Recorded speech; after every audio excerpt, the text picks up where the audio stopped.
First, take body substance isolation precautions and align the two pins within the regulator to the two matching holes on top of the oxygen cylinder.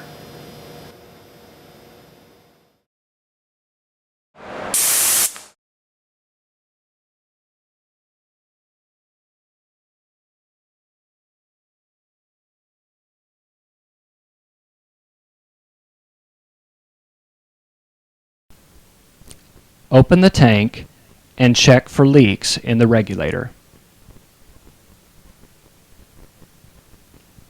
Also, observe for proper tank pressure.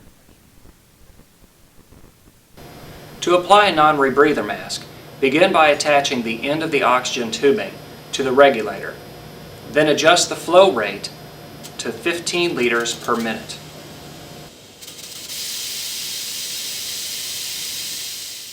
Before applying the non-rebreather mask to the patient's face, first pre-fill the reservoir bag.